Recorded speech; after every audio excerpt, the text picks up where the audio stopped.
പല സ്റ്റുഡൻസിനും എക്സാം പോയിന്റിൽ പഠിക്കാൻ അറിയാത്തത് കൊണ്ടാണ് സപ്ലികൾ വരുന്നത്. ഞാൻ എക്സാമ്പിളിലൂടെ പറയാം. ഇപ്പോൾ നമ്മളൊരു വാതരക്തം എന്നുള്ളൊരു ചാപ്റ്റർ പഠിക്കുകയാണ്. ടീച്ചേഴ്സ് ക്ലാസ്സിൽ പറയുകയെന്ന് വെച്ചാൽ അവർ എപ്പോഴും പഠിപ്പിക്കുക ആ ഒരു ചാപ്റ്ററിൻ്റെ ആസ്പെക്റ്റിലാണ്. നമ്മളൊരു എക്സാം ആസ്പെക്റ്റിലായിരിക്കില്ല ഒരിക്കലും കോളേജിൽ ടീച്ചേഴ്സ് പഠിപ്പിക്കുക. അപ്പം നിങ്ങളുടെ അടുത്ത് പറയും എല്ലാ ശ്ലോകാസും ഇമ്പോർട്ടൻ്റ് ആണെന്ന് പറയും.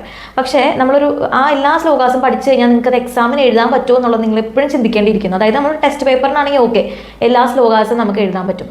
പക്ഷേ നമ്മളൊരു യൂണിവേഴ്സിറ്റി എക്സാമിൻ്റെ ആസ്പെക്റ്റ് വരുമ്പോൾ അത് ഡിഫറൻ്റ് ആണ്.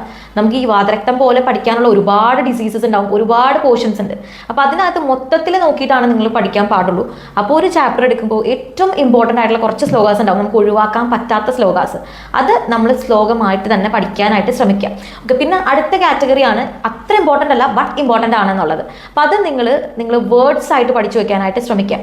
ഓക്കെ, വേർഡ്സ് ആയിട്ട് പഠിക്കാന്ന് വെച്ചാൽ സാൻസ്ക്രിറ്റ് വേർഡ്സ് പഠിക്കുക. അപ്പോൾ അതിൻ്റെ മീനിങ് കറക്റ്റായിട്ട് നിങ്ങൾ മനസ്സിലാക്കുക. അപ്പോൾ എന്താണെന്ന് വെച്ചാൽ പെറുക്കി പഠിക്കുക എന്ന് പറയും. നമ്മളൊരു ശ്ലോകം അങ്ങനെ ഫുള്ള് പഠിക്കാതെ അതിൽ നിന്ന് വേണ്ട ഭാഗം മാത്രം പെറുക്കി എടുത്ത് പഠിക്കാം. അപ്പം ഇങ്ങനെ പഠിക്കുമ്പോൾ നിങ്ങൾക്ക് കുറച്ചുകൂടെ എളുപ്പം ഉണ്ടാവും പഠിക്കാനായിട്ട്. അതുപോലെ നിങ്ങൾക്ക് എക്സാമിന് എഴുതി പിടിപ്പിക്കാനും എളുപ്പമായിരിക്കും.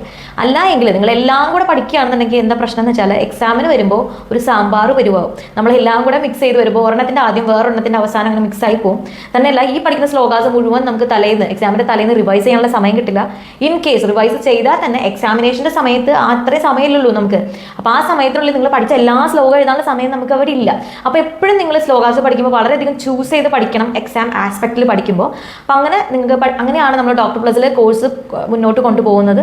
ഏറ്റവും ഇമ്പോർട്ടൻ്റ് ആയിട്ടുള്ള ശ്ലോകാസ് അങ്ങനെ നമ്മൾ തരം തിരിച്ചിട്ടാണ് പഠിപ്പിക്കുന്നത്. ഏറ്റവും റെലവൻ്റ് ആയിട്ടുള്ള രീതിയിൽ ഏറ്റവും എക്സാം പോയിന്റിലാണ് നമ്മളതിൽ കോഴ്സസ് നടത്തുന്നത്.